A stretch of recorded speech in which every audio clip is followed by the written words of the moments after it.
ಬನ್ನಿ ಫ್ರೆಂಡ್ಸ್, ನಾನು ನಿಮ್ಮ ಜೊತೆ ಇವತ್ತು ಸ್ಪೆಷಲ್ ಚಟ್ನಿ ರೆಸಿಪಿನ ಶೇರ್ ಮಾಡ್ತಾ ಇರೋದು. 200 ಗ್ರಾಮ್ ಸ್ಪ್ರಿಂಗ್ ಆನಿಯನ್ಸ್ ಚೆನ್ನಾಗಿ ಕ್ಲೀನ್ ಮಾಡ್ಕೊಂಡ್ಬಿಟ್ಟು ಈ ರೀತಿಯಾಗಿ ನೀವು ರಫ್ಲಿ ಚಾಪ್ ಮಾಡ್ಕೊಳ್ಳಿ. ಓಕೆ, ಸೊ ಇದನ್ನು ಬೇಯಿಸಬೇಕಾಗುತ್ತೆ, ಫೈನ್ ಚಾಪ್ ಮಾಡೋ ಅವಶ್ಯಕತೆ ಇಲ್ಲ. ಆ್ಯಂಡ್ ಇವಾಗ ಸೀಸ್ನಲ್ ಅಲ್ವಾ, ಸೊ ರಾ ಟೊಮ್ಯಾಟೋಸ್ ಎಲ್ಲ ಕಡೆ ಸಿಗ್ತಾ ಇದೆ, ಹಸಿ ಟೊಮ್ಯಾಟೊ. ಸೊ ನಾನು 2 ಟೊಮ್ಯಾಟೋಸ್ನ ರಫ್ಲಿ ಚಾಪ್ ಮಾಡ್ಕೊಂಡಿದ್ದೀನಿ.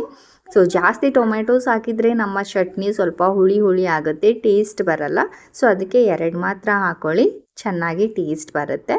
ಆಮೇಲೆ ಸೈಡಲ್ಲಿ ಪ್ಯಾನ್ ಒಳಗಡೆ 1/2 ಕಪ್ ನಾನು ಶೇಂಗಾ ಆ್ಯಡ್ ಮಾಡ್ಕೊಂಡ್ಬಿಟ್ಟು ಇದನ್ನು ಚೆನ್ನಾಗಿ ಫ್ರೈ ಮಾಡ್ಕೋಬೇಕು. ಸೊ ನೆಕ್ಸ್ಟ್ ಇವಾಗ ಫೈನ್ಲಿ ಚಾಪ್ಡ್ ಸ್ಪ್ರಿಂಗ್ ಆನಿಯನ್ಸ್ ಮತ್ತು ಟೊಮ್ಯಾಟೋಸ್ನ ಆ್ಯಡ್ ಮಾಡ್ಕೊಳ್ಳಿ.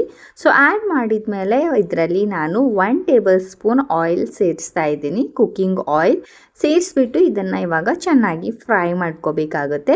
ಈ ರಾ ಟೊಮೆಟೊಸ್ ಏನಿದೆ ಅದು ಸ್ವಲ್ಪ ಬಣ್ಣ ಚೇಂಜ್ ಆಗೋವರೆಗೂ ಫ್ರೈ ಮಾಡಬೇಕು. ಆ್ಯಂಡ್ ಈ ಸ್ಪ್ರಿಂಗ್ ಆನಿಯನ್ಸ್ ಕೂಡ ಸ್ವಲ್ಪ ಸಾಫ್ಟ್ ಆಗಬೇಕು. ಸೊ ಅಲ್ಲಿವರೆಗೂ ಫ್ರೈ ಮಾಡಿದ ಮೇಲೆ ಇಲ್ಲಿ 4 ಹಸಿ ಮೆಣಸಿನ್ಕಾಯಿ ನಾನು ಆ್ಯಡ್ ಮಾಡ್ತಾ ಇರೋದು. ಸ್ವಲ್ಪ ಖಾರ ಕಡಿಮೆನೇ ಇಡ್ತೀನಿ, ಸೊ ದಟ್ ನನ್ನ ಮಕ್ಕಳು ಕೂಡ ತಿಂತಾರೆ ಅಂತ ಹೇಳಿ. ನಿಮಗೆ ಜಾಸ್ತಿ ಖಾರ ಬೇಕು ಅಂತಂದರೆ 2 ಎಕ್ಸ್ಟ್ರಾ ನೀವು ಆ್ಯಡ್ ಮಾಡ್ಕೋಬಹುದು. ಸೊ ಫೈನಲ್ ಆಗಿ ಇದು ಕೂಲ್ ಮಾಡೋದಕ್ಕೆ ಬಿಡಿ. ತಣ್ಣಗಾದಮೇಲೆ ಮಿಕ್ಸಿ ಜಾರಲ್ಲಿ ಎಲ್ಲ ಟ್ರಾನ್ಸ್ಫರ್ ಮಾಡ್ಕೊಂಡ್ಬಿಟ್ಟು ಸ್ಪೂನ್ ಆಗಷ್ಟು ಜೀರಿಗೆ ಆ್ಯಂಡ್ ರುಚಿಗೆ ತಕ್ಕಷ್ಟು ಉಪ್ಪನ್ನು ಆ್ಯಡ್ ಮಾಡಿಬಿಟ್ಟು ಪಲ್ಸ್ ಮೋಡಲ್ಲಿ ಗ್ರೈಂಡ್ ಮಾಡ್ಕೊಳ್ಳಿ. ಆ್ಯಂಡ್ ಬೇಕು ಅಂತಂದರೆ ನೀವು ಬೆಳ್ಳುಳ್ಳಿ ಕೂಡ ಆ್ಯಡ್ ಮಾಡ್ಕೋಬೋದು, ತುಂಬ ಟೇಸ್ಟ್ ಬರುತ್ತೆ. ಆ್ಯಂಡ್ ಫೈನಲ್ ಆಗಿ ಇಲ್ಲಿ ನೀವು ನೋಡ್ಬೋದು ನಮ್ಮ ಒಂದು ಚಟ್ನಿ ರೆಡಿ ಆಯಿತು. ಸೊ ಟೇಸ್ಟ್ ಅಂತೂ ಕೇಳೋಕ್ಕೆ ಹೋಗಬೇಡಿ, ತುಂಬಾ ಚೆನ್ನಾಗಿತ್ತು. ಒಂದ್ಸಲ ಟ್ರೈ ಮಾಡಿ, ಹೇಗೆ ಬಂತು ಅಂತ ಕಾಮೆಂಟ್ ಮಾಡಿ.